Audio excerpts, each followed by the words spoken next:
기도하고 시작하겠습니다. 아버지 하나님 감사드립니다. 저희들 늘 친히 인도해 주셔서 감사드립니다. 이 시간 저희들 다시 성령의 은사 다시 공부합니다. 성령께서 끝난 시간까지 친히 인도해 주시옵소서. 감사드리며 예수님 이름으로 기도하옵나이다. 아멘. 아까 성령의 은사 가운데 여기 쓴 것처럼 예언의 은사 지난 시간에 했고요. 오전 시간에 섬김의 은사와 가르치는 은사 두 가지 했는데요. 한번 가르침의 은사 다시 한번 올려주실까요? 이게 디다스코 헬라어를 가르친다는 거고, 우리 목사, 교사 되신 분들은 가르침 은사를 사모해야 된다는 거. 그러니까 뭐 신학교 박사라도 가르치는 성령의 은사 받지 못하고 성경을 가르치면 지식만 더해줘서 지식의 저주에 빠지게 한다는 거. 그러니까 뭐 대한신학교 야간을 나와도 성령의 은사로서 가르침의 은사 받는 게 신학 박사학위 100개 받는 것보다 100배 나으니까 우리가 이 가르침의 은사를 사모해야 되겠다는 겁니다. 우리 목사님들, 또 주일학교 교사님들, 또 신학교 교수님들, 가르침의 은사를 사모하셔야 돼요. 사모하셔야 됩니다. 그러니까 뭐 박사학위 가지고 내가 박사인데, 내가 뭐 영국 박사인데, 내가 뭐 미국 박사인데, 내가 뭐 이렇게 뭐 이렇게 종신 장신 박사인데, 그것보다 그거 10개 100개 있어도 소용없다는 거예요. 지식만 전할 수 있고 저주로 인도할 수밖에 없다는 거죠. 그러니까 정말 이렇게 가르침의 은사, 성령의 은사를 받으면 정화원 목사님 대한신학교 꼴찌해도 그저 죽은 영혼들 살리고 거듭난 영혼들에게 하나님의 양식, 영의 양식을 먹여서 그리스도 군사들 양육해내는데, 그러니까 이게 무슨 차이냐는 거죠. 성령의 은사로서 가르침의 은사가 차이를 가져온다는 거예요. 미국의 드와인 무디도 신학교 다니지도 않은 사람이에요. 그냥 평신도죠. 목사도 아닙니다. 그냥 복음 전도자죠. 하지만은 가르치는 성령의 은사를 받으니까 참 미국과 영국에서 그 시대에 100만의 영혼을 예수님께로 인도했다고 하는 그런 바로 가르침의 은사가 중요하다는 거예요. 뭐 그 시대에도 신학 박사님들도 계시고 신학교에서 공부 잘한 목사님들도 계실 텐데, 하나님께서는 이렇게 가르치는 성령의 은사 받은 무디를 쓰셨다는 거예요. 이 시대에도 마찬가지고요. 네 번째, 나는 어떤 사람인가? 나는 가르침의 재능입니다. 이건 재능이에요. 그냥 그러니까 재능과 은사의 차이점 앞서 말씀드린 적이 있죠. 재능 가지고 뭐 그쵸, 세상에 가르치는 재능 있는 사람들이 있어요. 그쵸? 그래서 그 재능 개발해 가지고 사람들에게 감동도 줄 수 있고 지식도 전하고 재미도 줄 수 있어요. 그래서 사람들의 칭찬을 들을 수 있어요. 그런 사람인지, 가르치는 재능을 갈고 닦아 가지고 설교도 이렇게 가르치는 재능 가지고 재능 가지고 해서 이렇게 무슨 뭐 웅변 학원도 다닐 수 있고요. 뭐 나름대로 이렇게 말을 조리 있게 잘하는 그런 훈련을 할 수도 있고, 그래서 사람들을 감동시킬 수 있고 참 칭찬도 들을 수 있지만은 그거는 은사랑 다릅니다. 재능은 은사와 달라요. 사람들의 칭찬 들을 수 있지만은 성령의 은사를 받고 가르쳐야 하나님의 칭찬을 듣는다는 얘기예요. 그러니까 사람 칭찬 받으실래요? 하나님 칭찬 받으실래요?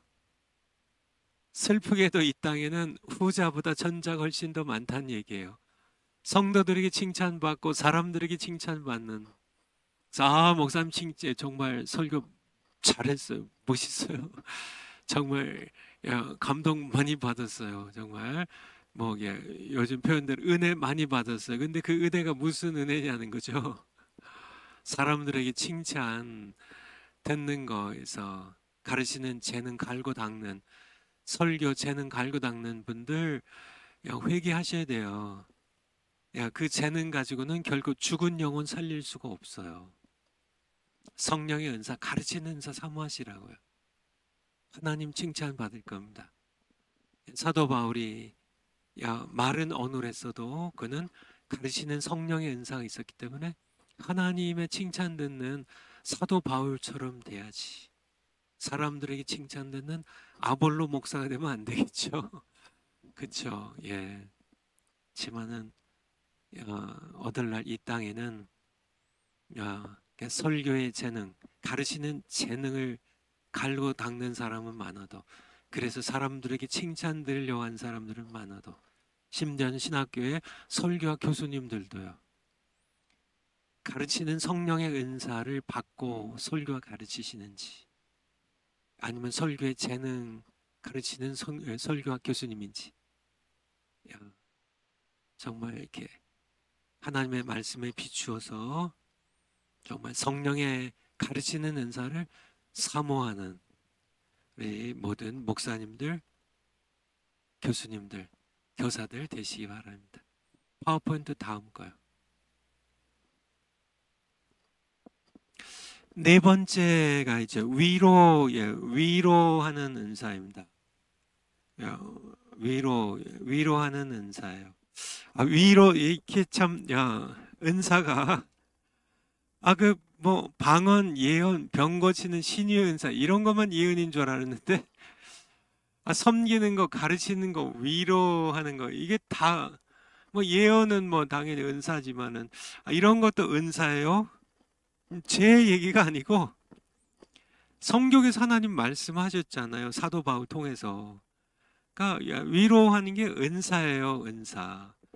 은사입니다. 그러니까 우리 성경 한번 볼까요? 로마서 12장 8절. 로마서 12장 8절.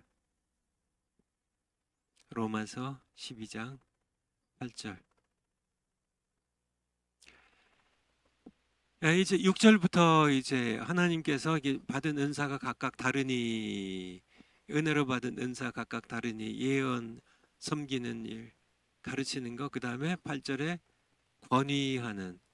권위한다는 거, encourage 영어로 위로하는, 권위하는, 권면하는 이 은사가 여기에 이제 그 다음에 나와 있죠. 이게 이제 네 번째 권위하는, 위로하는 은사, 이러한 은사. 파워포인트를 한번 가볼까요? 그러니까 이 위로함 은사가 이게 동사가 파라칼레오입니다. 파라칼레오. 파라라는 게 이제 옆에서, 곁에서 그런 뜻이고요. 그런 전치사고 접두어로 쓰였죠. 칼레오는 부른다는 뜻인데요.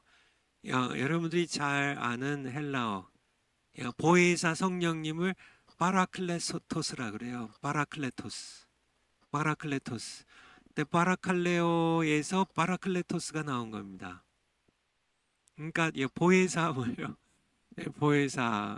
보혜사를 이제 영어에서는 헬퍼, advocate, comforter 하는 사람, 그러니까 위로자. 파라클레토스 우리 이제 보혜사로 이렇게 번역을 했는데 영어 성경에는 주로 이런 단어로 comforter, 그러니까 위로자, 이런 advocate, 변호인, helper, 돕는 자.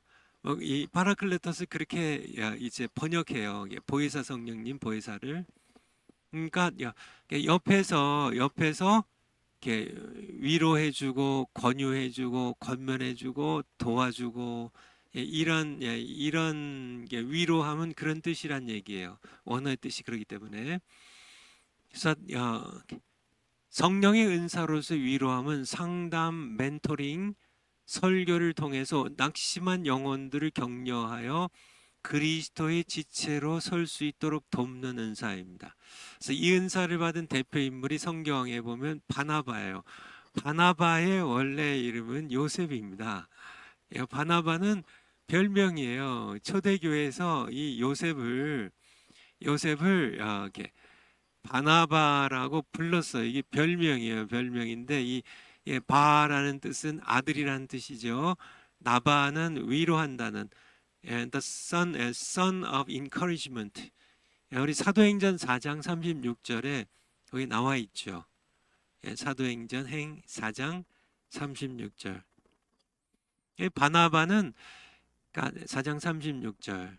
바나바는 그러니까 아주 그러니까 이게 위로의 은사를 받은 그런 성령 충만한 사람인데 성령께서 여러 은사 가운데 바나바에게는 위로하는 은사를 주셨어요. 이게 은사예요, 은사. 아예 그냥 구브로에서 난 레위족이 있으니 이름은 요셉이라. 원래 이름이 구브로는 이제 지중해 이렇게 제법 큰 섬이죠. 사이프러스라 그러죠. 섬이죠. 거기에 디아스포라로서 유대인인데 레위 지파의 사람이고요. 요셉이란 사람이 있었는데 사도들이 일컬어 바나바라, son of encouragement. 나바. 바는 아들, 나바. 권위하는 아들. 여기 권위 자자가 놈 자자가 아니라 아들 자자예요. 권위자, 아들 자자. 권위하는 아들 그런 뜻입니다. 그러니까 위로하는 아들. 위로를 아주 잘해요. 위로를 하고 이렇게 격려하고 낙심한 지체가 이렇게 잘 그리스도의 지체로서 잘 설 수 있도록 역할을 감당할 수 있도록 돕는 그런. 그래서 특별히 바나바가 이제 바나바가 이렇게 사울이 담메색 도상에서 예수님 만나고 사도 바울이 되잖아요. 그 과정에서 결정적인 역할을 한 것이 바로 바나바입니다. 바나바. 사도행전 9장 한번 볼까요? 사도행전 9장 26절부터. 사도행전 9장 26절. 그러니까 사울 이게 사도 바울이죠. 사도 바울은 그러니까 이제 7장 끝에서요. 스데반 집사님을 돌로 쳐 죽이는데 이 사울이 주도적인 역할을 합니다. 그리고 이제 9장에 가 보면은 이제 대제사장에게 이제 공문을 받죠. 공문을 받어요. 그거를 다메섹의 다마스커스에 수리아의 수도 다마스커에 가가지고 이제 이 예수님 믿는 이 사람들을 체포해가지고 끌고 와가지고 감옥에 놓거나 이제 죽이려고 이제 살기 등등 해가지고 이제 사람들 데리고 정말 무장을 했겠죠. 뭐 칼과 창으로 무장한 이 사람들을 대제사장에게 파견을 받아가지고 대장이 되어가지고 이제 살기 등등하게 다메섹을 가다가 누굴 만나요? 예수를 만나잖아요. 예수님 만나서 정오의 햇볕보다 더 강한 빛으로 임하여 오신 예수님 만나고 거기서 꼬꾸라지죠. 눈이 멀어버립니다. 주여 니시나이까. 나는 네가 핍박하는 예수라. 교회를 핍박하면은 예수를 핍박하는 겁니다. 예수님 믿는 하나님의 자녀를 핍박하면 예수님 핍박하는 거예요. 어제 정화 목사님 설교 나왔죠. 예수님께서 그러니까 우리를 옷 입고 계셔서 또 우리 안에 계셔서요. 우리가 핍박받으면 자신이 핍박을 받는 거로 아픔을 느끼시는 분이시죠.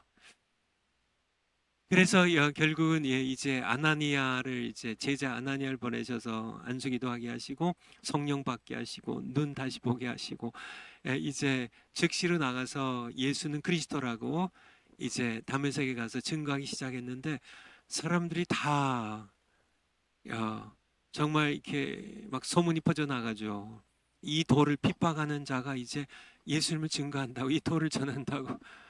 근데 예루살렘의 제자들이 다 믿지를 않았어요. 그쵸, 갑자기요. 그러니까 우리 교회 입장에서 보면 정말 이게 흉악한 핍박자인, 악랄한 그런 핍박자인 사울이 예수 믿는다고 하니까 이게 사기인지 이게 정말 우리를 일망타진하기 위해서 가짜로 전향한 건지 아니면 정말 예수님 믿고 거듭난 건지 이 잘 모르니까 다 26절에 사울이 예루살렘에 가서 제자들을 사귀고자 하나 다 두려워하여. 그죠? 얼마 전까지 스데반 집사님을 돌로서서 죽였던 이 살벌한 정말 사로잡혀 있는 이 사울을 바로 믿기가 어렵죠. 그의 죄죄됨을 믿지 아니하니.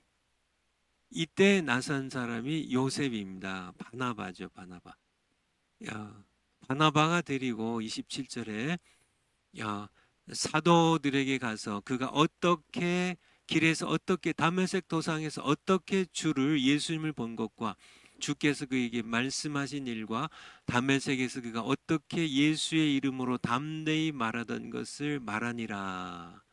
28절에 그래서 이제 사울이 제자들과 함께 예루살렘에서 이제 출입할 수 있고요. 그렇게 29절에 보면 또 예수의 이름으로 담대히 말하고 헬라파 유대인들이 함께 말하며 변론하니 그 사람들이 죽이려고 힘쓰거늘. 누구를요? 사울을, 바울 사도를 죽이려고. 이제 그들의 입장에서 보면 배신자죠. 배신자죠. 유대인을 배신했던 바리새인이었는데요. 사도 바울이 바리새인의 신앙을 배신한 예수님을 믿은 이 사울 바울 사도를 죽이려고 힘쓰거늘.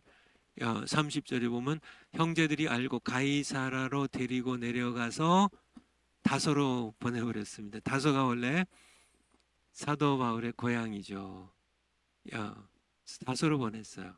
그러니까 이제 진행하시겠죠. 여기서 결정적으로 예루살렘에서 형제들이 제자들이 받아주게 된 계기가 누구예요? 바나바 때문에. 바나바 이게 바로 위로자입니다. 그러니까 이 위로자. 그러니까 바나바가 사울이 지체로 바로 설 수 있도록 사울을 바울 사도를 위로하고 격려하고 또 예루살렘의 제자들을 격려하고 그래서 이제 이 바울 사도가 이제 형제들과 함께 지낼 수 있도록 그렇게 하는 여기서 그치지 않죠. 이제 다소로 내려갔죠. 근데 다소로 누가 찾아가냐면 바나바가 또 찾아가요. 11장 사도행전 11장 25절 11장 25절.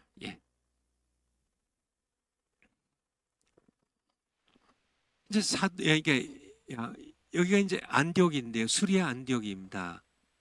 수리아 안디옥에 여기서 이제 바나바가 이제 이 안디옥 교회가 이제 생기니까 예루살렘 교회에서 바나바를 파송하거든요.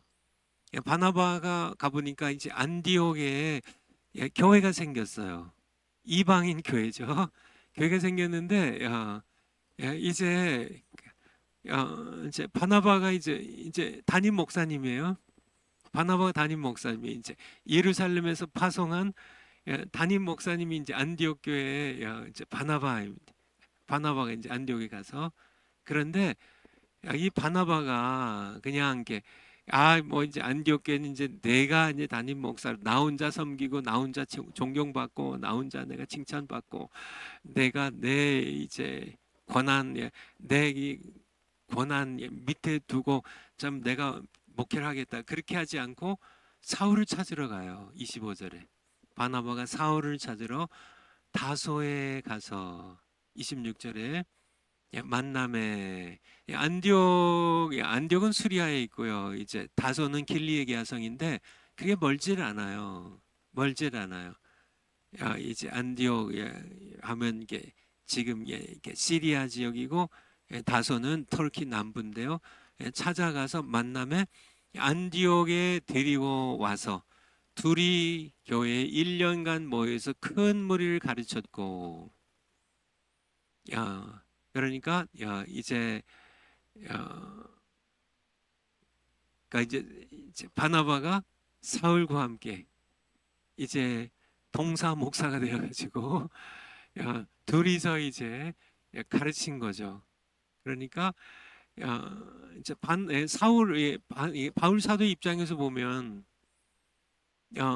그는 교회를 핍박하는 자였습니다. 평생 그가 이제 가슴에 아픈 기억으로 늘 갖고 있었던 거죠. 내가 교회를 핍박하고 나는 죄인의 기수라. 이게 다 이제 자기가 이제 스데반 집사님을 돌로 쳐 죽이고 교회를 핍박했던 자신의 과거를 되돌아보며 하는 고백이죠. 그리고 이제 그가 다메섹에서 예수님 만나고 이제 이렇게 예수님의 제자가 됐는데 예루살렘에 올라갔는데 아무도 만나주질 않아요. 다 이게 무서워하고 의심하고요. 그래서 바나바가 나타나 가지고 보증이 되어서요. 자신을 이제 제자들과 함께 사귀게 해주고, 그리고 그가 이제 또 그를 죽이려고 하니까 사울이 할 수 없이 이제 가이사라를 거쳐서 고향에 이제 다소에 갔습니다. 거기서 이제 묻혀 지낼 판이죠. 어, 정말 사울이 이제 그냥 고향에서 그냥 묻혀서 살 그런 사울을 다시 바나바가 찾아가서요. 야, 사울 형제, 여기서 뭐 하는 거야, 지금? 지금 나와 같이 가가지고 안디옥에 교회가 개척됐는데 나와 함께 성경 가르치고 나와 함께 교회 돌보자고. 이게 이제 격려죠. 낙심하고 지쳐서 그저 사람들이 죽이려고 하니까 피해서 고향 마을에 도피해 있던 사울을 다시 격려에 이끌어내어서 다시 목회 현장으로 이끌고 나와서 정말 목회자가 되게 하고 설교자가 되게 하고 위대한 사도로 발돋움하게 할 수 있었던 이것이 바로 바나바의 위로였다는 겁니다. 그래서 13장 1절로 가보면요. 13장 1절에 이 바나바가 그래서 결국은 이제 여기에 이제 안디옥 교회의 선제들과 교사들이 있으니 곧 바나바가 대표예요. 첫째 사람이고 사울이 맨 끝에입니다. 사울은 이제 예수 믿은 지 얼마 안 되고요. 맨 끝에요. 바나바는 예루살렘 교회에서부터 정말 바나바라는 이름을 사도들로부터 인정받은 교회에 충성된 일꾼이에요. 바나바는. 그래서 이 안디옥 교회 대표는 바나바예요. 사울은 맨 끝에 있어요.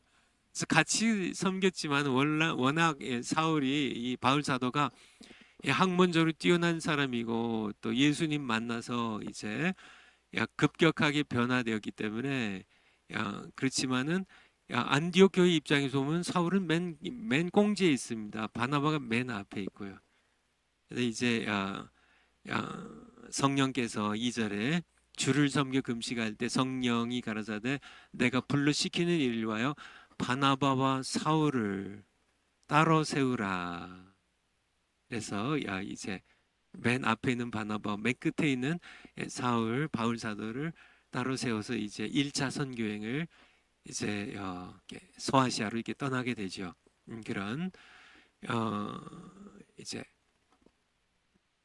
말씀 여기 됐는데 여기서 우리가 이렇게 볼 수 있는 게 바로 아주 그 위로자로서의 전형적인 모습을 바나바에게서 그러니까 지치고 낙심한 그런 지체들 찾아가서 격려해서 위로해서 다시 하나님의 일꾼으로 교회에 지체로 다시 세워서 사명을 감당하게 하는 그런 역할입니다.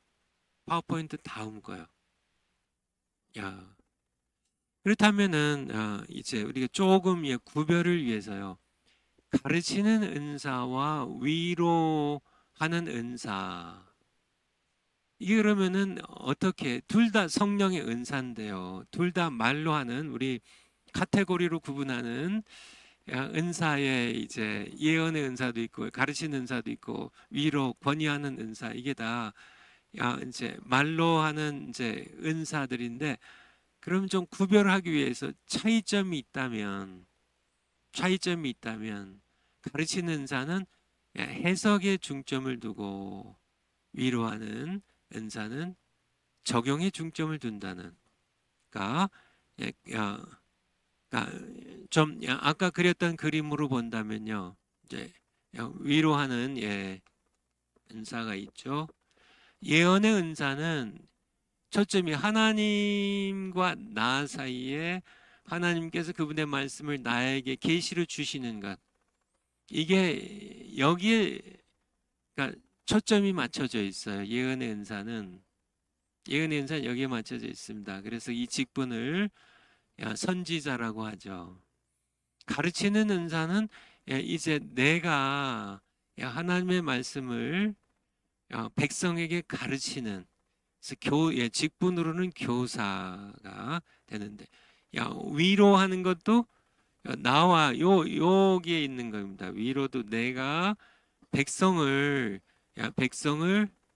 위로하는 건데 이거는 뭐 특별히 적용은 없지만은 위로자가 되는데 요거는 주로 적용이에요. 하나님의 말씀을 적용해서 실제 삶에 적용해서 이거는 주로 이게 하나님의 말씀을 해석하는 쪽에 초점을 두는 거로 그렇게 가르친다는 건 지만은 위로자는 실제로 말씀을 적용해서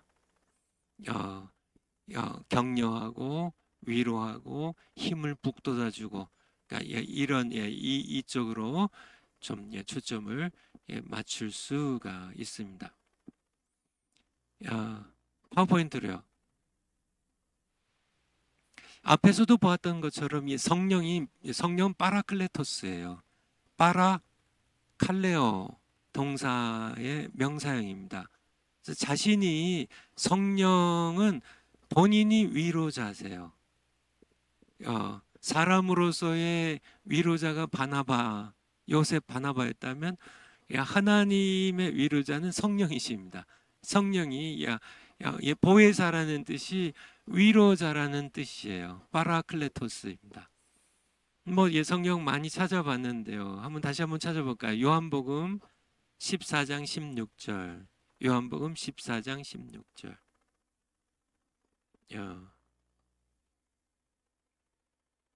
요한복음 14장 16절.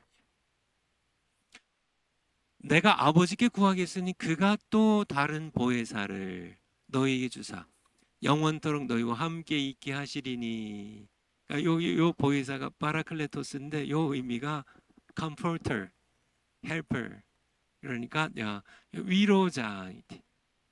우리 안에서 우리 곁에서 우리 격려하고 위로하시는 하나님이시라는 뜻입니다.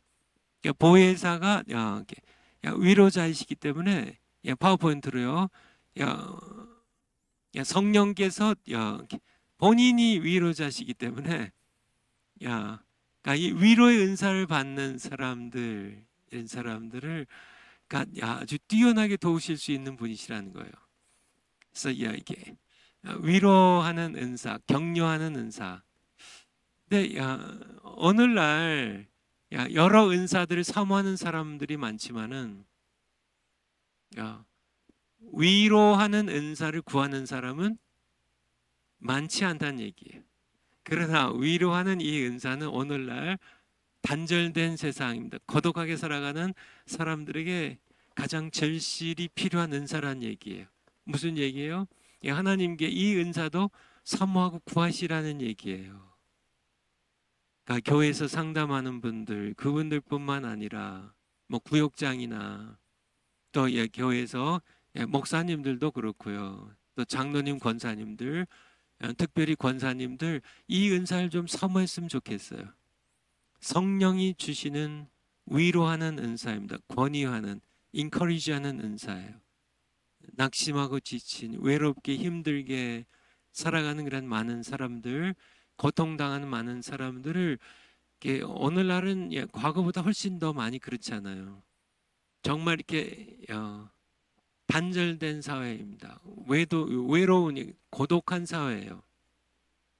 정말 저희도 이제 아파트에 살지만은 한 층에 네 가정이 사는데요. 그러니까 저희야 모르게 이제 좀 이렇게 같이 뭐 이렇게 음식 이렇게 좀 음식도 갖다 좀 드리고 좀 이렇게 그렇게 좀 이렇게 알고 인사하고 좀 이렇게 교제하며 좀 이렇게 아주 친한 교제는 아니지만 그래도 어느 정도 교제하며 이렇게 지내는데 오늘날 그러니까 한 층에 한 아파트 한 층에 살아도 서로 뭐 이렇게 인사도 거의 안 하고 형식적으로 그냥 인사하고 그냥 아파트에 그러니까 엘리베이터를 타도 인사들을 안 해요. 그러니까 아이들의 대부분이 이제 인사를 예쁘게 하는 아이들도 있지만은 대부분 아이들이 이렇게 한번 쳐다보고 그냥 끝이에요. 요즘 그런 세상입니다. 그러니까 옆에 할아버지가 돌아가셔도 아무도 거들떠도 안 봐가지고 고독사 한다 그러죠. 고독사. 그래서 막 이렇게 일주일 보름 지난 다음에 막 어떤 때는 뭐 한 달, 두 달 지난 다음에 이렇게 시체가 거의 뭐 이렇게 다 썩어서 이제 뼈만 남게 그렇게 발견된 경우도 있잖아요. 그냥 앞에 이렇게 고지서가 막 쌓이고 우편물이 쌓여도 아무도 돌아보질 않아요. 그렇게 정말 고독한 이 교회 안에서도 옛날에는 뭐 다 이렇게 교회 식구들 하면 서로 그 집에 밥그릇이 몇 개 있고 숟가락이 몇 개 있는 것까지 서로 다 알 만큼 친하게 지냈거든요. 옛날에는 그냥 내 집 내 집 없이 그냥 막 같이 가서 뭐 친구네 집에서 가서 밥 먹고 그냥 뭐 거기서 자고 오고 막 뭐 이게 뭐 그렇게 친하게 지냈는데 요즘은 뭐 그렇게 이렇게 뭐 그냥 이렇게 손님이 와도 집에서 식사 대접하지 않고 그냥 밖에 식당에서 밥 먹고 그냥 헤어지고 말고 뭐 그런 식으로 단절된 그런 세상에서요. 교회마저도 다 이렇게 서로 주일날 서로 안녕하셨어요. 이게 인사 정도만 하지. 서로 깊이 아픔을 함께 나누고 기쁨을 함께 나누면서 정말 서로 한 몸의 지체로서 사랑으로 함께 정말 이렇게 지내는 그런 관계들이 다 끊어진 이 이제 요즘 현대 사회에서 이 은사만큼 더 절실히 필요한 게 없는데요. 사람들은 이 은사를 전혀 이게 뭐 은사인지도 모르고 사모하지 않으니까 이 위로하는 것에 대해서 좀 성경에서 좀 찾아본다면, 그러니까 이 욥기에 보면 욥의 세 친구들이요, 그러니까 엘리바스, 빌다, 소발이요.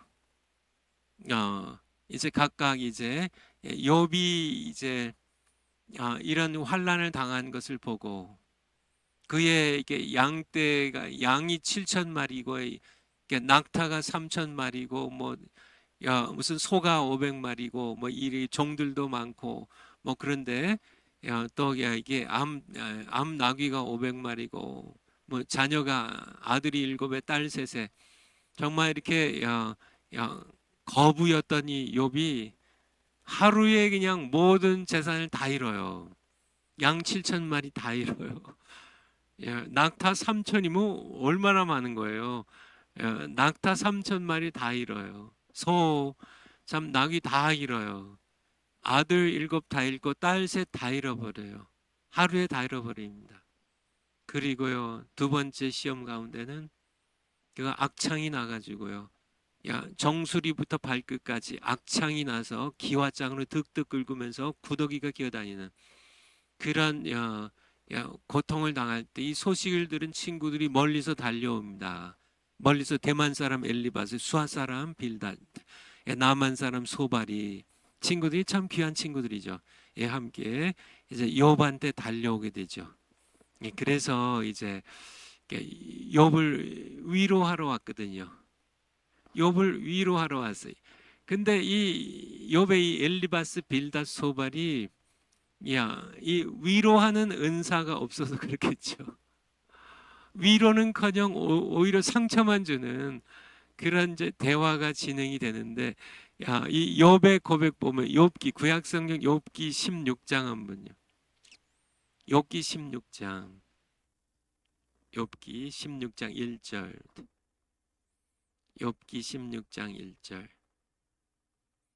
보면 욥이 이게 이제 친구들이 이제 위로하러 온 친구들이 이제 이렇게 이제 대화를 하면서 욥이 대답하여 가로되 이런 말은 내가 많이 들었나니 너희가 다 번뇌케 하는 안위자로구나. 그러니까 안위자 요게 이제 컴포터거든요. 요게 이제 위로자예요. 위로자인데 위로하러 왔는데 오히려 번뇌케 하는 오히려 고통을 더해주는 정말 재난을 주는 오히려 마음을 더 아프게 하는 그런 위로자구나. 그런 말씀이 나오는데 한번 그 앞에 한번 볼까요? 욥기 2장 11절 이들이 온 목적이죠. 그러니까 때에 욥의 친구 세 사람이 이제 그에게 모든 재앙이 임하였다함을 듣고 각각 자기 처소에서부터 이르렀으니 곧 엘리바스 빌닷 소발이라. 그들이 욥을 조문하고 위로하려 하여 상약하고 서로 약속하고 오더니. 그러니까 이게 조문하고 위로 같은 말이죠. 위로하려고 왔는데요. 욥이 뭐라고 고백해요? 이게 위로하는 말 듣다가 욥이 16장에 가보니까 너희는 위로자가 아니라 오히려 나의 마음을 더 괴롭게 하는 자들이라고 번뇌케 하는 자들이라고. 그러니까 이게 위로하려면은 근데 이제 목사님들 뭐 그런 경우가 많겠지만 저도 이제 목회하면서요. 이제 어려움 당하는 그런 가정들이 많죠. 뭐 부모님을 잃기도 하고요. 뭐 아내를 잃기도 하고 이제 교통사고로 아내가 이렇게 세상을 떠나기도 하고요. 아니면 아기가 죽기도 하고요. 그래서 제가 위로를 해야 되는데요. 위로를 해야 되는데 욥의 새 친구처럼 오히려 더 상처를 주는 경우가 있다는 얘기예요. 목사님들이 정말 이게 아내를 잃은 남편을 잃은 자식을 잃은 그러한 이 부모에게 오히려 위로한다고 얘기하는데 오히려 듣는 사람에게는 욥의 경우처럼 더 상처가 되는. 그러니까 이게 상처에 소금 뿌린다고 하나요? 소금 뿌리면 더 아프죠. 이게 불난집에 부채질 한다고 하는 것처럼 오히려 고통에 고통을 더해주는 위로자들이 많다는 얘기입니다. 그러니까 위로 성령의 은사로서 위로하는 은사를 받으면 다르죠. 왜냐하면 성령님은 원래 파라클레토스예요. 원래 위로 성령님의 전공 과목이 위로입니다. 파라클레토스예요. 예수님께서 성령을 파라클레토스 위로자라고 그렇게 컴포터라고 그렇게 이름을 붙여 주셨어요. 예수님께서. 성령의 은사로서 위로하는 은사를 받아야 비로소 참된 위로를 할 수 있다는 거죠. 그러니까 위로라는 게 그냥 뭐 우리가 이렇게 말한다고 위로를 받는 게 아니라 뭐 그래서 이제 어느 정도 위로도 할 수 있겠지만은 역효과가 날 수 있다는 얘기죠. 그렇지만은 성령의 은사로서 위로하는 은사를 받으면 다른 왜냐하면 위로가 힘든 이유가 있습니다. 정광 목사님 통해서 우리가 욥기 이제 설교 말씀 들었잖아요. 그래서 욥기 이제 1장, 2장에 보면 그러니까 천상회의라고 할까요? 천상회의가 열립니다. 천상회의. 야, 하늘에서 하나님이 소집하는 천상회의가 열려요. 천상회의. 천상회의 이제 지금 욥과 세 친구는 어디에 있어요? 땅에 있어요. 땅에. 그러니까 천상회의에서 무슨 일이 일어났는지 욥과 세 친구는 몰라요. 천상회의의 결과로 욥이 엄청난 재난을 당합니다. 그래서 모든 재산을 다 잃게 되고요. 하루아침에. 그리고 열 자녀를 모두 잃어요. 그리고 온 몸에 악창이 납니다. 그래서 정말 고통에 빠지게 되죠. 욥도 자신이 왜 이런 재난을 당했는지 욥도 몰라요. 천상회의를 모르니까. 그리고 이 세 친구도 천상회의가 여기서 어떤 일이 일어났는지 몰라요. 이 세 친구도 욥이 왜 재난을 당하는지 몰라요. 이거를 왜 욥이 왜 재난을 당하는지 알려면은 천상회의에 참석을 해야 천상에서 어떤 일들이 일어났는지. 하나님께서 어느 날 일종의 이제 어전회의입니다. 어전회의. 왕이신 하나님께서 이제 천사들을 소집을 했어요. 천사들을 소집했어요. 그런데 거기에 누가 참석했어요? 사탄이 참석을 했어요. 세상을 두루 다니다가 근데 하나님께서는 이 사탄에게 내 종 욥을 봤냐? 욥 자랑하시려고. 욥 자랑하시려고. 그만큼 나를 경외하고 정직하고 이렇게 살아간 사람은 세상에 없어. 근데 이 사탄은 원래 이 사탄의 이름 자체가 고소자, 참소자라는 뜻이잖아요. 하나님께서 재물을 주시고 그에게 복을 그냥 이렇게 뺑뺑 둘러서 그냥 넘치게 주셨으니까 욥이 하나님을 경외하고 그렇게 하나님 앞에서 이렇게 살아가는 것이지. 한번 뺏어 보세요. 욥이 대부분의 하나님을 욕할 겁니다. 하나님께서는 사탄에게 허락을 하죠. 그래, 그의 생명은 그의 몸은 치지 말고 한번 네 마음대로 해봐라. 그가 변심하나. 실제로 이 사탄이 전부 다 빼앗아 가버렸습니다. 네, 욥이여, 주신 이도 하나님이시여 거듭하신 분도 하나님이시라고. 내가 알몸으로 적신으로 벌거숭이로 왔음에 내가 벌거숭이로 다시 돌아가올지라 하면서 하나님께 범죄를 하지 않아요. 하나님을 경외하는 마음을 변치를 않습니다. 그러면서 욥기 2장으로 넘어가죠. 다시 또 천상회의로 하나님께서 어전회의를 열으셨는데 또 사탄이 왔어요. 하나님께서 사탄에게 너 어디 다녀왔냐? 세상 두루 다녔습니다. 욥 내 종 봤냐? 내가 까닭 없이 욥을 치게 해서 재물 다 뺏기고 자식 다 뺏기게 했는데 그가 나를 변치 않고 경외하고 섬기지 않았냐? 그러니까 또 사탄이 또 욥을 참소합니다. 그의 몸을 한번 쳐보십시오. 그러면 아마 하나님 저주하고 욕할 겁니다. 하나님께서 그러면은 몸을 치되 생명은 건드리지 말아라. 이게 천상회의의 진행 내용입니다. 근데 욥도 이 내용을 몰라요. 욥기 1장, 2장의 내용을 몰라요. 여기 참석 안 했으니까. 세 친구도 몰라요.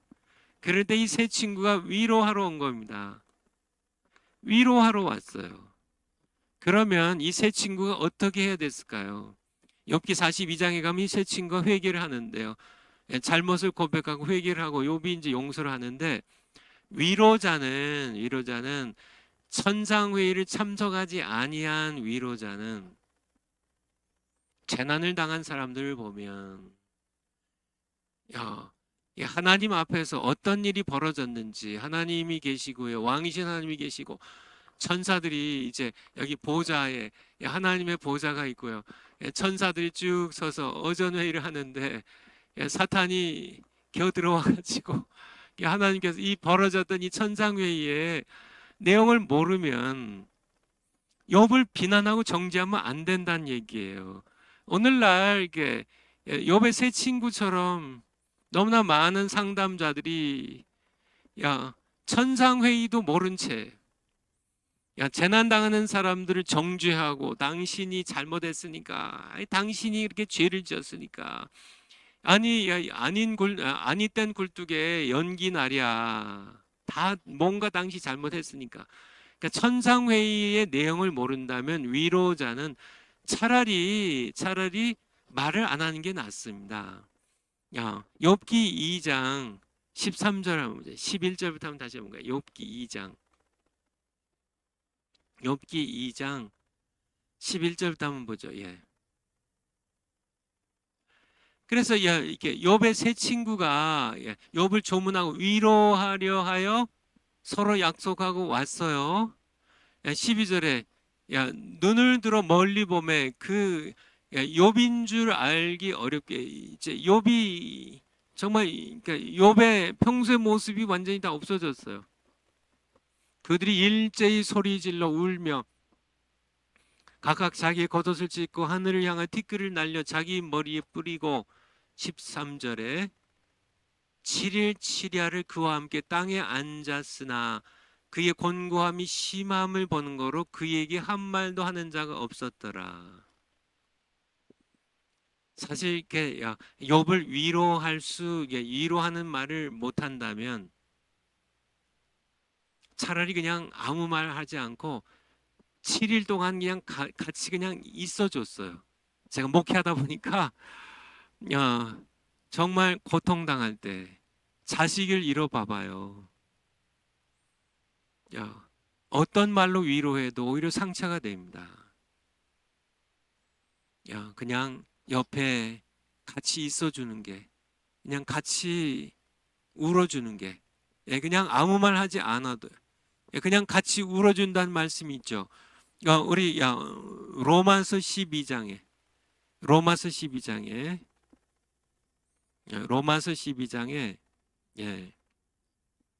우는 자와 함께 울고 그런 말씀이 있죠. 로마서 12장에 15절입니다.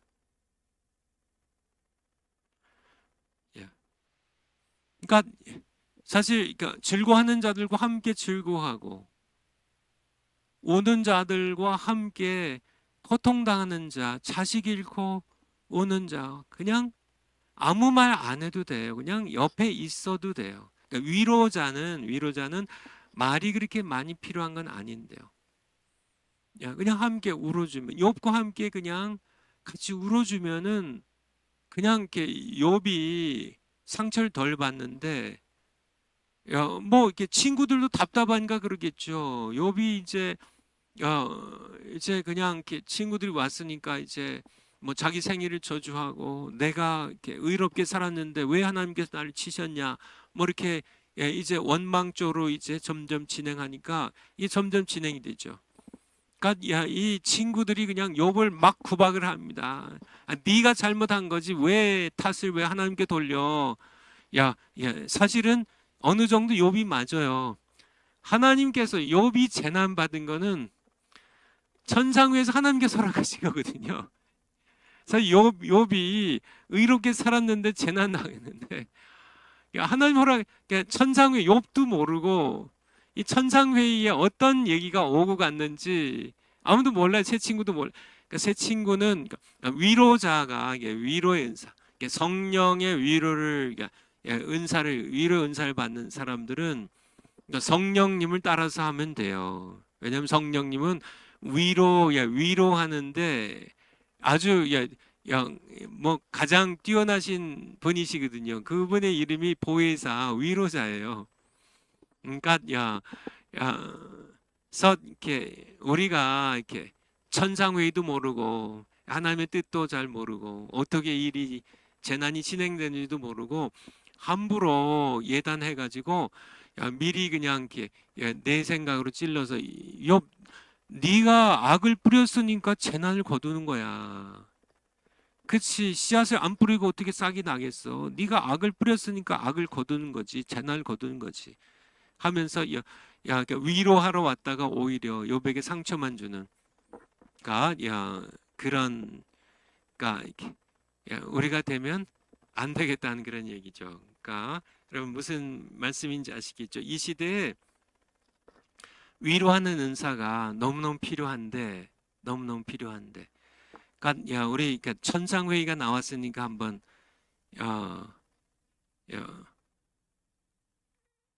한번 열왕기상 한번 볼까요? 열왕기상 22장 열왕기상 22장 19절 왕상 22장 19절 미가 선지자에게 나오는데 이게 이제 한 이렇게 주전 한 그러니까 800 몇십 년 전이니까 주전 9세기의 이제 얘기입니다. 그러니까 그 당시에 남쪽 유다 왕국은 여호사밧이었고 북쪽 이스라엘 왕국은 아합 왕이었는데요.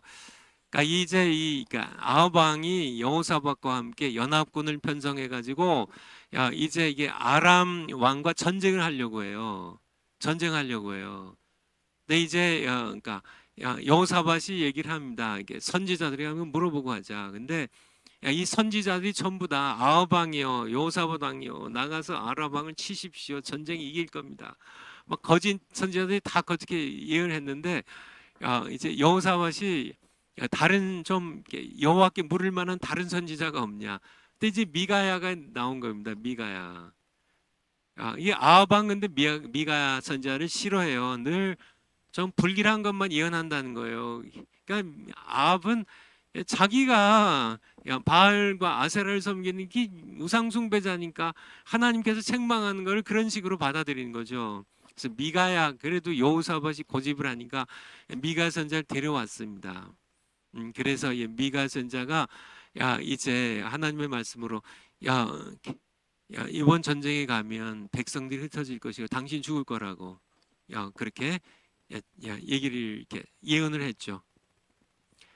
근데 거짓 선자들이 또 미가야를 야단치면서 막 이제 아니라고. 근데 그의 그런 진행 내용인데 거기에 19절에 보면 미가 선지자가 그러되 그런즉 왕은 아합 왕 당신은 여호와의 말씀을 들으소서. 내가 보니 여호와께서 그 보좌에 앉으셨고 하늘의 만군이 그 좌우편에 모시고 서 있는데 그쵸 천상회의예요. 하늘 보좌에 앉으셨고 하늘의 만군이 이제 천사들이 이제 맨 앞에 이제 천사장들이 섰고 이제 뒤에 이제 천사들이 섰겠죠. 섰는데 20절에 여호와께서 말씀하시기를 누가 아합을 깨어 저로 길르앗 라못에 올라가서 죽게 할꼬 하시니 이제 그래서 결국은 이제 거짓말하는 이가 영이 이제 거짓말하게 해가지고 아합을 이제 꿰어서 그래서 거짓 선자들의 입에 들어가서 아합 왕이 올라가십시오.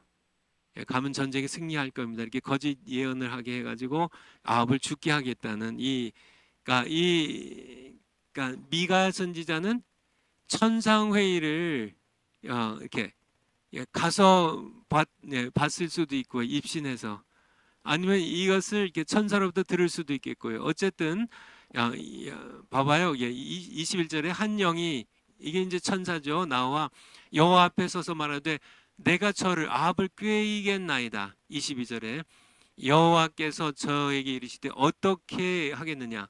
가로되 내가 나가서 이제 하나님께 여쭙는 거죠. 이 천사가 내가 나가서 거짓말하는 영이 되어 그 모든 선지자의 입에 있겠나이다.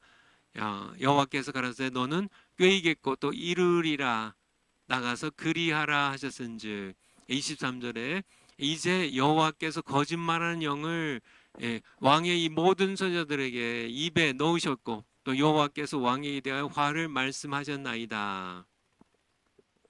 24절에 그나나의 아들 시드기야가 가까이 와서 미가의 뺨을 치며 이르되 여호와의 영이 야, 나를 떠나 어디로 말미암아 가서 너에게 내게 말씀하더냐.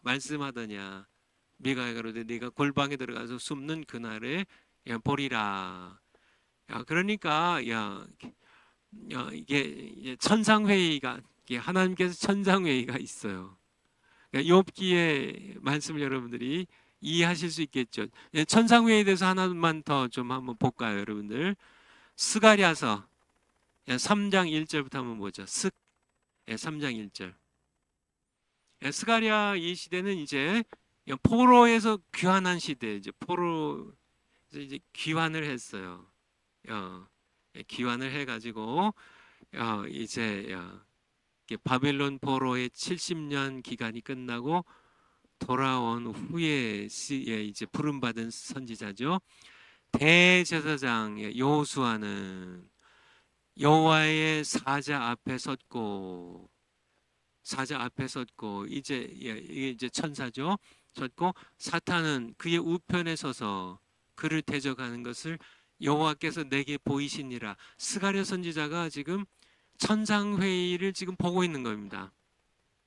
천상회의, 이제 하나님 앞에 일어나는 어전회의, 천상회의를 보고 있어요. 근데 지금 이렇게 여호와 하나님께서 보좌 앉아 계신데요. 거기에 이제 여호와의 이렇게 사자가 섰고 그 우편에 사탄이 섰어요. 그리고 대제사장 여호수아가 거기에 보여요. 2절에 보면 여호와께서 사탄에게 이르시되 사탄아 여호와가 너를 책망하노라. 예루살렘을 택한 여호와가 너를 책망하노라. 이는 이 대제사장 여호수아는 불에서 꺼낸 그슬린 나무가 아니냐 하실 때 3절에 여호수아가 더러운 옷을 입고 천사 앞에 섰는지라. 4절에 여호와께서 자기 앞에 선 자들에게, 이제 천사들에게 명하사, 하나님께서 이제 보좌에 앉으셨고 지금 진행되는 겁니다. 앞에 천사들이 있고요, 거기 사탄이 섰고요. 자기 앞에 선 천사들에게 명하사 그 더러운 여호수아, 대제사장 여호수아의 더러운 옷을 벗기라 하시고 또 여호수아에게 이르시되 내가 네 죄와 죄과를 제하여 버리고 내게 아름다운 옷을 입히리라 하시기로. 5절에 내가 말하되, 여기 내가가 누굴까요? 선지자 스가랴예요. 스가랴서를 쓴 선지자 스가랴가 말하되, 지금 스가랴가 지금 천상회의를 지금 보고 있는 겁니다. 그래서 보고 있는데 하나님께서 대제사장이 이렇게 더러운 옷을 입고 있어요. 사탄이 이 대제사장 여호수아를 계속 참수하고 비난하고 정죄해요. 하나님께서는 사탄을 책망하시고 여호수아에게 이제 죄를 그러니까 죄과를 씻어 주시고 그리고 깨끗한 옷을 그러니까 입히리라 하시기로. 내가 말하되, 스가랴가 말하되 정한 관을, 깨끗한 면류관을 그 머리에 씌우소서 하며. 이게 스가랴는 위로의 은사를 받은 사람입니다. 대제사장 여호수아가 비록 더러운 옷을 입은 의롭지 못한 것들이 있고 죄들이 있고 그냥 덮개 더러운 죄들이 들러붙어 있고 그렇게 그런 대제사장이라 할지라도 스가랴는요, 하나님께서 그를 죄도 다 씻어 주시고 옷도 깨끗한 옷으로 갈아입혀 주실 때 그에게 깨끗한 면류관도 씌워 주세요, 머리에. 이게 그러니까 위로의 은사를 받은 사람들이 하는 겁니다. 이게 무슨 얘기인지 아시겠죠? 어쨌든요, 우리는 천상회의에서 일어나는 일들을 우리는 몰라요. 우리는 욥과 욥의 세 친구처럼 우리는 땅에 삽니다. 스가랴처럼 우리가 어전 회의를 참관하는 그런 은혜가 특별히 없다면 우리는 보통 땅에서 살죠. 우리가 욥처럼 재난당한 사람들을 땅에서 만난다는 얘기예요. 재난당한 사람들을 우리가 땅에서 만날 때 어떻게 해야 될까? 어떻게 해야 될까요? 욥의 세 친구처럼 그렇게 계속 이게 천상회의가 어떻게 진행됐는지 알지도 못하면서 욥이 너 재난 당하니까 너 뭔가 잘못했지. 내가 그렇게 죄를 뿌렸으니까 재난을 거두는 거야. 어떻게 진펄이 아니면 갈대가 나겠으며. 이게 다 그런 얘기죠. 내가 뿌린 걸 내가 거두는 거야. 너, 너 범한 죄를 회개해. 그럼 하나님 용서하실 거야.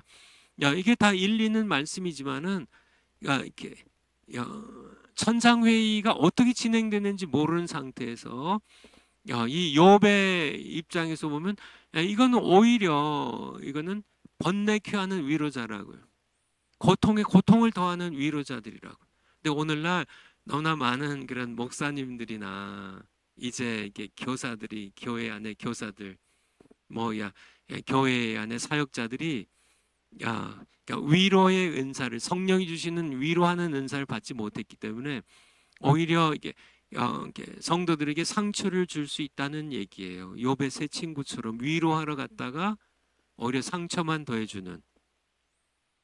그래서 오늘날 근데 이 위로하는 은사는 정말 이렇게 꼭 필요한 은사라는 것. 그래서 여러분들이 이 위로하는 은사도 그러니까 여러분들이 사모하고 받으시는 왜냐하면 고린도서 14장 1절에 그러니까 신령한 은사들을 사모하되 거기에 위로하는 은사도 들어가요.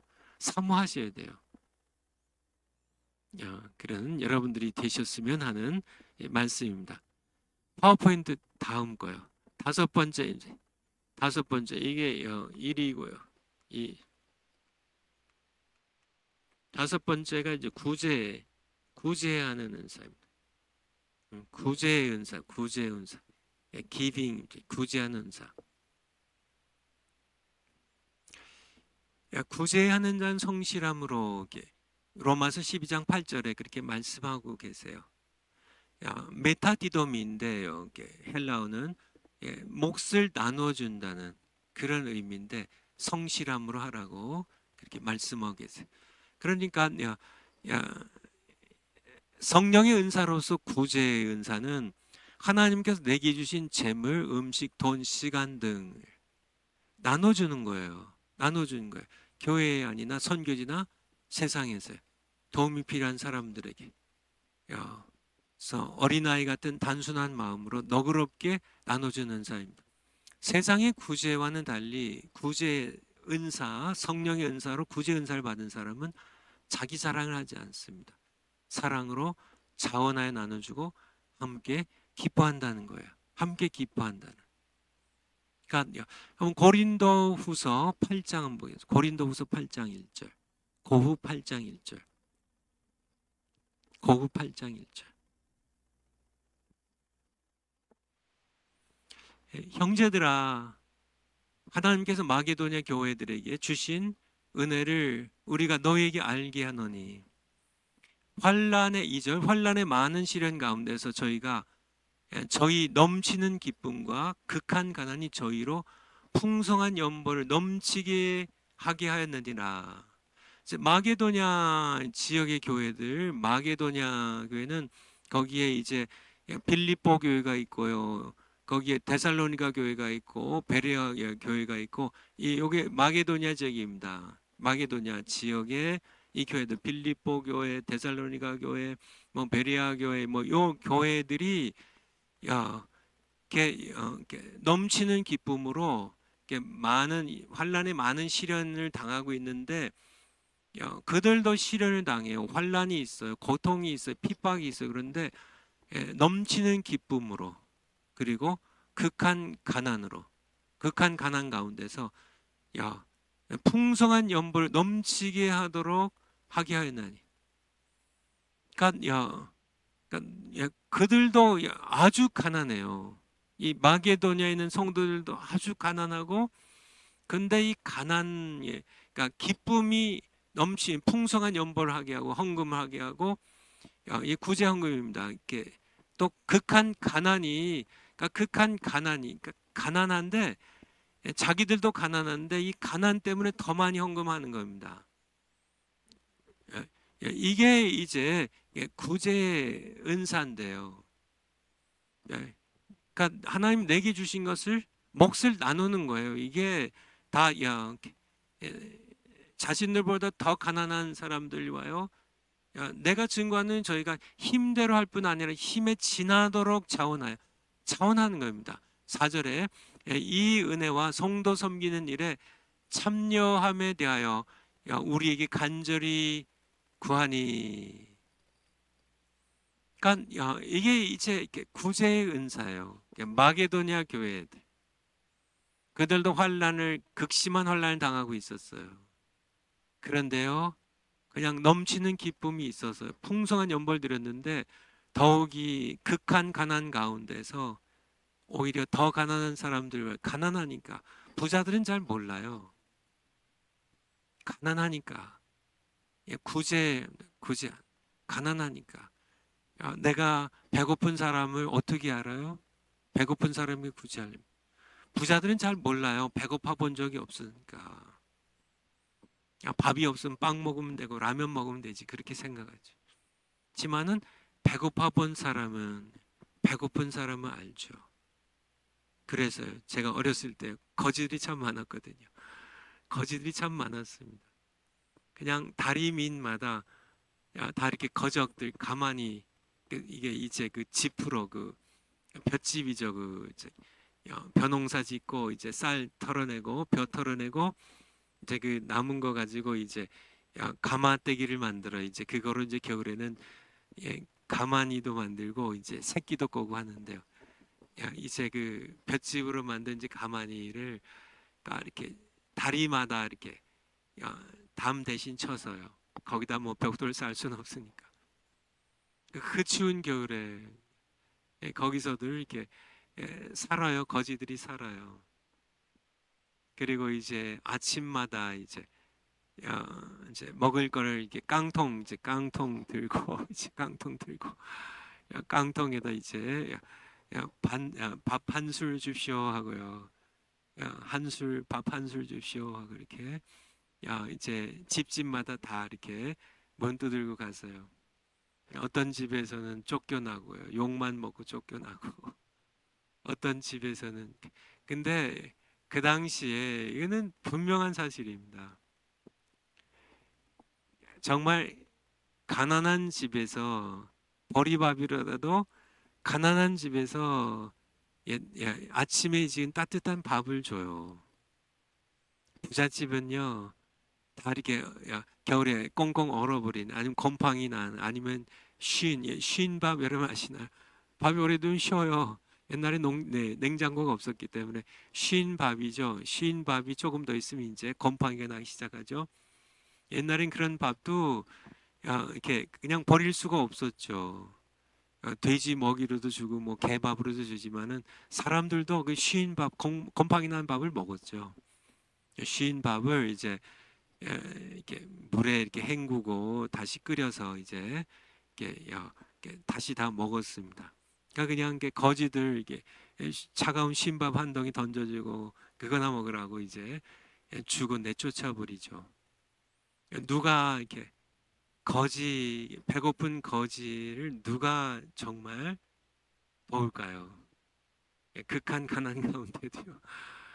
정말 기쁨으로 거지를 돕는 집안은 배고파 본 정말 이렇게 굶어 본 게 가정이 그래도 배고픔의 아픔을 아니까 측은해서요. 너무 안 됐어서 이거라도 한 숟가락 안 퍼주면 굶어 죽을까 봐. 그러니까 그렇게 이게 구제의 은사입니다. 구제의 은사. 구제. 우리 파워포인트를 한번 가볼까요? 우리 하나님은 고아와 과부를 돌보시고 가난한 자를 도우시는 분입니다. 성경에 많이 나와 있어요. 많이 나왔어요. 우리 신명기 뭐 다 찾아봤으면 좋겠지만은 신명기 10장 17절 한번 찾아주실래요? 신명기 10장 17절. 뭐 많이 나와 있어요. 예. 신명기 10장 17절. 야. 너희의 하나님 여호와는 신들의 신이고 주들의 주시요 크고 능하시며 두려우신 하나님이시라. 사람을 의무로 보지 아니하시고 뇌물을 받지 아니하시고 18절에 고아와 과부를 위하여 신원하시며 나그네를 사랑하사 그에게 의복과 식물과 의복을 주시나니. 그러니까 우리의 하나님은 고아와 과부를 돌봐주시는 분이세요. 나그네를 사랑하시는 분이에요. 세상에 가난한 자들에게 양식과 옷을 주시는 분이세요. 그러므로 19절에 너희는 나그네를 사랑하라. 하나님의 말씀입니다. 전에 너희도 애굽 땅에서 나그네가 되었었음이니라. 그러니까 너희도 애굽 땅에서 노예 생활하고 해서 나그네로 살았었는데 이 땅에 정처 없이 떠도는 배고픈 나그네들 사랑하라고. 왜냐하면 하나님께서 애굽 땅에서 나그네 된 너희들을 불러내서 가나안 땅, 약속의 땅, 젖과 기름이 흐르는 땅을 너희 주셨는데 너희도 옛날에 나그네 생활했던 것 배고픈 시절을 기억하면서 땅의 나그네들을 사랑하라고. 왜냐하면 내가 나그네와 고아 과부를 사랑하는 그들에게 양식을 주시고 그들의 소리를 듣는 하나님이기 때문에. 그런 말씀이 성경에 참 많이 나와 있습니다. 많이 나와 있죠. 한번 잠언 한번 볼까요? 잠언 14장 31절. 잠언 14장 31절. 가난한 사람을 학대하는 자는 그를 지으신 이를 멸시하는 자요. 그를 지으신 이가 누구예요? 하나님이시죠. 가난한 사람 학대하지 말라고요. 구제하면 하나님 갚아주세요. 궁핍한 사람을 불쌍히 여긴 자는 주를 존경하는 자니라. 그러니까 배고픈 사람, 궁핍한 사람, 헐벗는 사람, 가난한 사람 학대하지 말고 불쌍히 여기고 먹을 것을 주는 사람은 이렇게 주를 존경하는 거. 가난한 사람 학대하는 자는 하나님을 멸시하는 자입니다. 그를 하나님 지으셨는데 저 길거리에 다니는 거지도요, 전철에서 구걸한 그러한 여인도요, 멸시하지 말고요, 불쌍히 여기는 것, 그를 지으신 이를 존경하는 겁니다. 그러니까 가난한 사람을 학대하고 멸시하는 사람은 그 가난한 사람을 지으신 하나님을 멸시하는 거예요. 우리 19장 17절도 한번 볼까요? 잠언 19장 17절. 그러니까 이렇게 가난한 사람들 이렇게 도우라고. 19장 17절. 우리 잠언 19장 17절. 가난한 자를 불쌍히 여기는 것은 여호와께 꾸이는 것이니 그 선행을 갚아 주시리라. 그러니까 가난한 자를 불쌍히 여기는 것은, 그렇죠. 구제가 이 구제의 은사도, 그러니까 이게 귀한 은사예요. 구제하는 것, 이거 우습게 여기지 않았으면 좋겠다는 얘기죠. 이게 구제 은사 받고 많이 구제하면 하나님께서 내가 너에게 빚졌네, 내가 갚아주지. 하나님께서는 10배, 100배, 10,000배로 갚아주세요. 그러니까 하나님 갚아주신다고. 그러니까 구제의 은사도 우리가 사모했으면 합니다. 그러니까 예수님께서도 주는 것이 받는 것보다 복이 있다고 사도행전 20장 35절에서 말씀하고 계셨고요.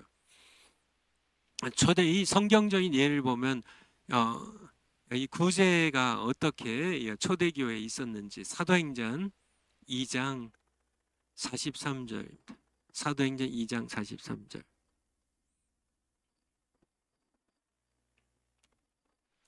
사람마다 두려워하는데 사도들로 인하여 기사와 표적이 많이 나타나니 믿는 사람이 다 함께 있어 모든 물건을 서로 통용하고.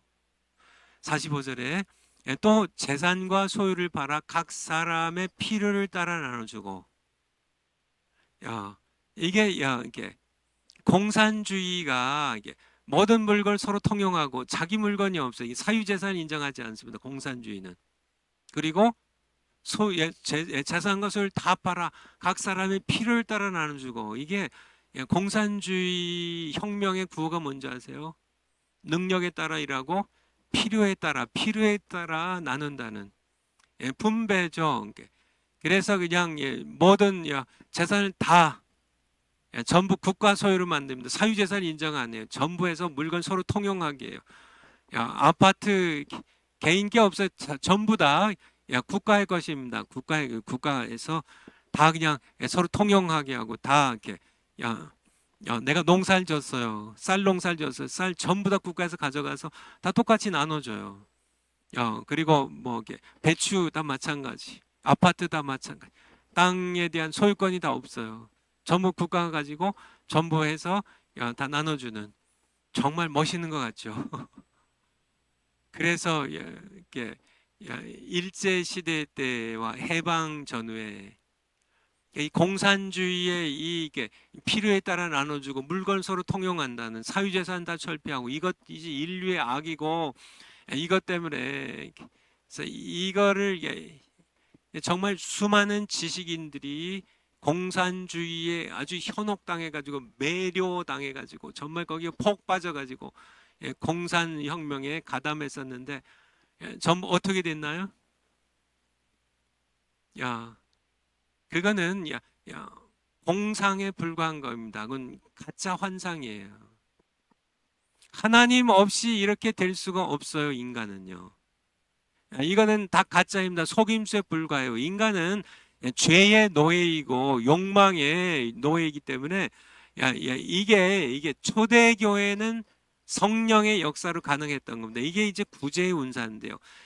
성령이 임해서 사도행전 2장 1절부터 오순절 날이 이미 이름에 성령이 충만하게 임하니까 드디어 하나님 나라가 임해서 공산주의가 그렇게 추구하는 낙원이 파라다이스가 건설되는 거죠.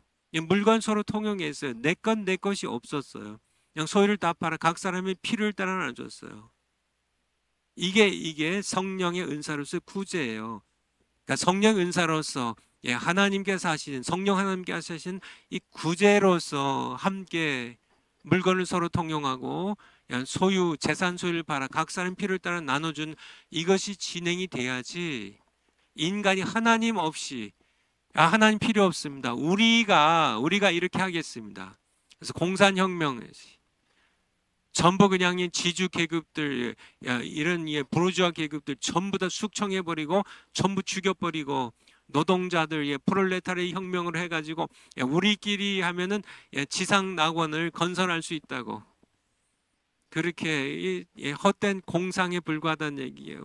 무수하게 사람들 수천만 명 다 숙청해서 죽여버렸는데 결국 남는 건 뭐예요? 인간의 욕망과 죄의 파멸밖에는 남지 않다는 거죠. 이게 구제의 은사 하면요. 4장 한번 볼까요? 사도행전 4장 32절. 사도행전 4장 32절. 사도행전 4장 32절. 행전 4장 32절. 초대교회의 모습이에요. 초대교회의 모습. 믿는 무리가 한 마음과 한 뜻이 되어 모든 물건을 서로 통용하고 자기 재물을 조금이라도 자기 것이라고 하는 이가 하나도 없더라. 그러니까 이게 서로 이게 공산주의가 꿈꾸는 이 세상인데 이거는 하나님 없이는 불가능하다는 얘기예요. 이걸 아무리 다 있지만 그 시대에는요. 지식인 치고 공산주의 사상을 그러니까 그거를 받아들이지 않으면 그러니까 지식인 취급을 못 받을 만큼 우리 대한민국 사회도 마찬가지입니다. 지식인은 전부 좌파였어요. 왜냐하면 이게 맞거든요. 아니 이게 물건 서로 통용하고 다 제 것이 아니고 다 필요에 따라 나눠주고 그렇죠. 인간이 지주가 되어가지고 땅을 뭐 100만 평씩 가지고 뭐 소장농 해가지고 전부 노예처럼 부리고 이걸 보니까 이거 다 빼서 가지고 국가가 하면 된다. 근데 그게 하나님 없이 가능하냐는 얘기예요. 오히려 더 지옥을 만드는 거죠. 거기에 더 큰 그런 부조리들이 생기고 정말 이게 공산혁명을 추구했던 이 모든 사람들이 전부 욕망 덩어리고 전부 죄인들인데 야, 권력을 탐하고 전부 거기에서 이런 절대 되지 않습니다. 구제, 성령의 은사, 하나님이 함께 이게 이제 구제잖아요. 서로. 여기에 이제 조금 더 내려가 보세요. 예. 여기 그냥 33절부터 계속 보죠. 사도들이 큰 권능으로 주 예수의 부활을 증거하니 무리가 큰 은혜를 얻어 그 중에 핍절한 사람이 없으니 이는 밭과 집 있는 자는 팔아 그 판 것의 값을 가져다가 사도들의 발 앞에 두매 저희가 각 사람의 필요를 따라 나눠 주미러라. 이게 공산주의가 그렇게 열렬하게 추구하는 그 공산 이게 지상 낙원이거든요. 그들은 100번이면 100번, 10,000번이면 10,000번 전부 실패합니다. 하나님 없이는 불가능해요. 36절에 보면 이게 구브로에서 난 레위족에서 요셉이죠. 요셉. 사도들이 바나바라 했던 아까 봤죠? 이 요셉 바나바가 어떤 일을 했어요? 37절에 그가 밭이 있음에 팔아 값을 가지고 사도들의 발 앞에 두니라. 굉장히 중요한 구절이죠. 이게 이제 구제입니다. 구제.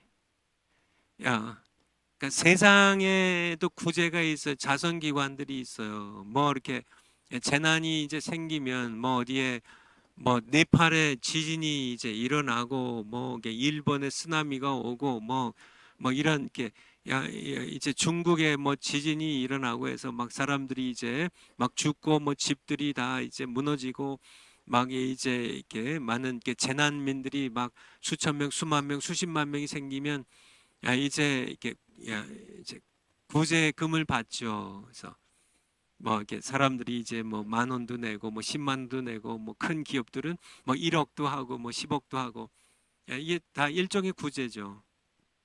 세상에서도 해요. 세상에서 해요. 하지만 세상이 하는 구제와 성령의 은사로서 구제는 다릅니다. 성령의 은사로서 구제는 다르요. 그러니까 아까 이게 파워포인트에서 본 것처럼 세상의 구제는 자기 자랑을 위해서 대부분 이름을 내면 더 많이 내요. 그리고 인정 안 해주면은 서운해해요. 하지만은 성령의 은사로서 구제하는 것은 사랑으로 하고 기쁨으로 하고요. 알아주지 않아도 돼요. 주님 아시면 돼요. 여기 사도들의 발 앞에 두니라. 이게 중요한 거죠. 내가 팔았는데 그래서 내가 5천만 원을 받았어요. 그래가지고 자기가 이렇게 가는 사람들에게 다 나눠줍니다. 그렇게 하지 않았다는 얘기예요. 사도들의 발 앞에 둔 거는 사도들이 하세요. 나는 더 이상 아무 관여하지 않습니다. 받는 사람들은 바나바가 헌금해서 받는 것인지 모르게 그냥 오른손이 하는 것을 왼손이 모르게. 이게 성령의 은사로서의 구제예요. 사도들의 발 앞에 두니라. 제가 이제 목회할 때요. 선교지를 이제 이렇게 많이 갔죠. 이제 성도들 이끌고 선교지에 가면 뭐 아프리카도 가고요. 뭐 중국도 가고 뭐 멕시코도 가고 뭐 이제 선교지를 가면 목사님들은 이게 뭐 저도 처음엔 마찬가지였죠. 내가 직접 나눠주려고 그랬어요. 이게 여기 뭐 가면은 막 애들이 뭐 이렇게 우리 이제 미리 이제 선교사님 뭐 준비하라고 뭐 이렇게 이렇게 뭐 캔디 같은 거 준비하고 뭐 공책 같은 거 연필 같은 거 준비하고 뭐 또 이렇게 하면 우리가 직접 나눠주기를 원하죠. 그냥 기쁘거든요. 이렇게 나눠주는 게. 근데 그것보다는 우리는 섬기고 전부 사도들의 발 앞에 두니라. 선교사님이 우리 간 다음에 선교사님이 나눠주도록.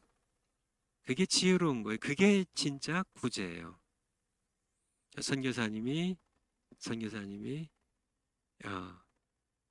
누가 더 필요한지 아시잖아요. 그리고 선교사님이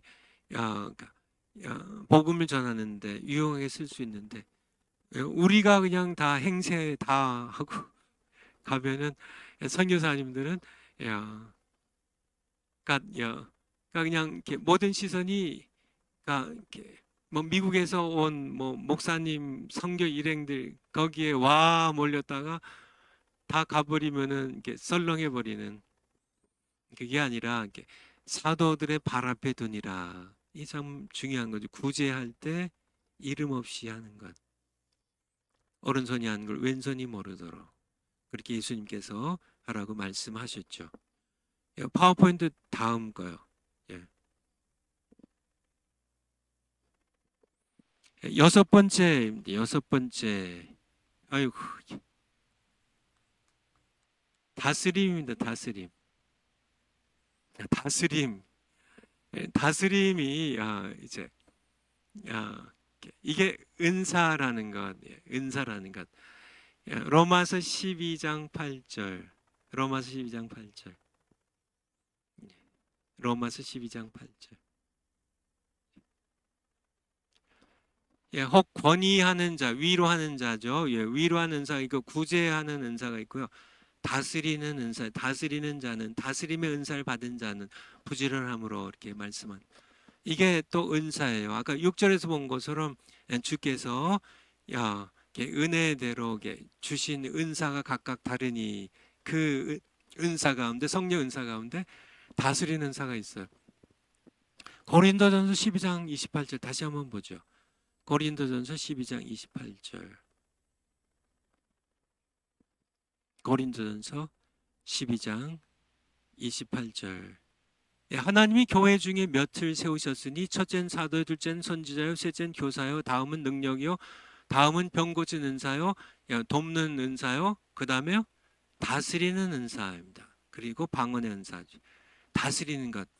그러니까 다스리는 게 은사라는 얘기예요. 그러니까 은사하면은 뭐 병 고치는 은사, 뭐 방언의 은사, 뭐 이런 은사만 은사라고 생각하는데 아니고 다스리는 것도 은사라는 얘기예요. 그 말씀 좀 드리는 겁니다. 파워포인트를 한번 다시 가볼까요? 다스리는 것도 은사다. 다스리는 것도 은사다. 성령의 은사로서 다스림의 은사를 받은 사람 모세, 여호수아, 베드로, 야고보, 바울처럼 하나님의 백성과 교회 앞에 서서 얘들을 하나님 나를 향해 이끌고 다스리는 영어로 리딩입니다. 리딩 앞에서 이끄는 은사가 다스림의 은사예요. administration입니다. 이렇게 다스리고 행정하는 그런 이게 원래 이렇게 프로라는 얘기는 앞에라는 뜻이죠.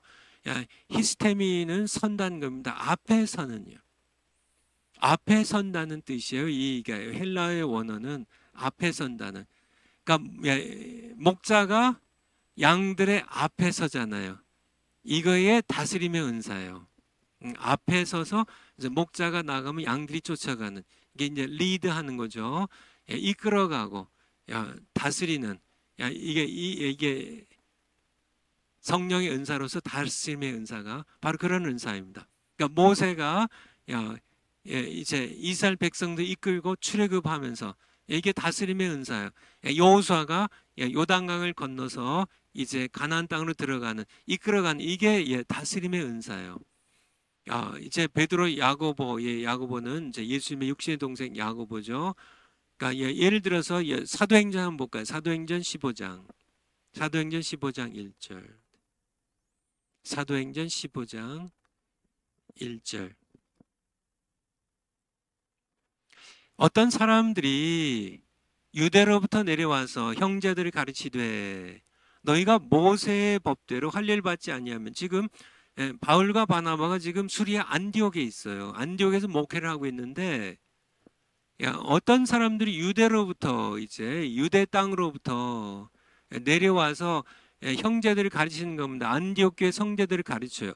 너희가 모세의 법대로 할례 받지 않으면 능히 구원을 받지 못한다. 그러니까 이제 2절에 바울과 바나바가 바나바 바울과 유대에서 내려오니 할례파 예수님 믿는 사람들이에요. 근데 아직 유대의 이 율법주의의 전통을 벗어나지 못하는 여전히 모세의 오경대로 할례 받지 않으면 아무리 예수님 믿어도 할례 받지 않으면은 구원받지 못한다. 근데 지금 바나바가 바울이 가르치는 건 뭐예요? 이게 할례 받을 필요가 없다는 얘기예요. 왜냐하면 율법의 완성은 예수 그리스도께서 십자가에서 완성시켰기 때문에 야, 율법의 무거운 멍에를 메지 말고 이제는 야, 이제 예수 그리스도를 믿는 믿음으로 구원을 얻는다는 이 복음을 지금 바울이 전하고 있는데 지금 이게 이제 유대로부터 이 할례를 해야 돼야 구원을 얻는다는 이 할례파 이제 유대인 신자들이 와가지고 이제 이 안디옥에 있는 성도들 가르치니까 성들이 혼란스러운 거죠. 바울과 바나바는 예수님 믿는 믿음으로 십자가상에서 예수님께서 다 이루셨기 때문에 다 이루었다 말씀하시기 다 이루셨기 때문에 예수님 믿는 믿음으로 구원을 얻는다고 하는데 율법의 멍에를 매지 말라고 얘기를 하는데 예수 그리스도를 주님으로 영접하고 예수님께 복종하며 살면 되는데 근데 바울은 그렇게 가르치는데 유대에서 내려온 이 사람들은 할례 받지 않으면 예수님 믿어도 구원받지 못한다고 하니까 변론이 일어났습니다. 일어난지라 다툼과 변론이 일어난지라 형제들이 이 문제에 대하여 바울과 바나바와 및 그 중에 몇 사람을 예루살렘에 있는 사도와 장로들에게 보내기로 작정하니 이게 이제 그러면은 그러니까 문제를 해결이 될 거 아니에요. 그래서 바나바와 바울과 이 안디옥 교회 몇 사람을 예루살렘으로 이제 보내서 사도와 장로들에게 보냅니다. 그래서 이들이 이제 안디옥에서 이제 베니게와 사마리아를 거쳐서 예루살렘에 가게 되죠. 그럼 7절로 가보죠. 7절. 시간이 지났네. 이것만 보고 마치겠습니다. 7절에 많은 변론이 있은 후에 베드로가 일어나 말하되 형제들아 우리도 알거니와 하나님이 이방인들로부터 내 입에서 복음의 말씀을 들어 믿게 하시려고 오래전부터 너희 가운데 나를 택하시고 8절에 또 마음을 아신 하나님이 우리에게와 같이 저희에게도 성령을 주어 증거하시고 9절에 믿음으로 저희 마음을 깨끗이 하사 저희나 우리나 분간치 아니하셨느니라. 그러므로 10절에 그런데 지금 너희가 어찌하여 하나님을 시험하여 우리 조상과 우리도 능히 매지 못하던 율법의 멍에를 할례 멍에를 제자들에게 이방인 제자들에게 목에 두려느냐. 11절에 우리가 저희와 동일하게 유대인인 우리가 이방인인 저희와 동일하게 주 예수의 은혜로 구원을 받는 줄을 믿노라 하니라. 그러니까 지금 이게 이 베드로가 이게 그러니까 다스리는 은사예요. 다스리는 은사입니다. 이 베드로가 이게 무식한 어부 출신이지만은 성령을 받아가지고 다스리는 은사입니다. 이렇게 이제 안디옥에서 올라온 이제 대표들이 있습니다. 그리고 예루살렘 교회에 이제 다 같이 모여서 변론이 붙었어요. 사도 바울이 전한 그러니까 믿음으로 구원 얻는다는 그러니까 복음이 맞냐 아니면 할례 받아야 된다. 한쪽에서는 할례 받지 않으면 구원받을 수 없다. 막 변론이 막 됐을 때 그때 이게 다스리는 은사입니다. 이거를 이렇게 앞에 서서 아니다 이렇게 주 예수의 은혜로 구원을 받는 것이다 하면서 이게 교회를 이끌어가고 이것을 이제 교회에 전부 가르치게 되는 시간이 너무 가서 여기서 마치겠습니다. 하나님 아버지 저희들도 베드로가 그렇게 했던 것처럼 저 양떼들을 이끌어 나갈 수 있는 그런 저희들 될 수 있도록 다스리는 은사를 허락해 주세요. 감사드리며 예수님 이름으로 기도하옵나이다. 아멘. 다음 주에 뵙겠습니다. 감사합니다.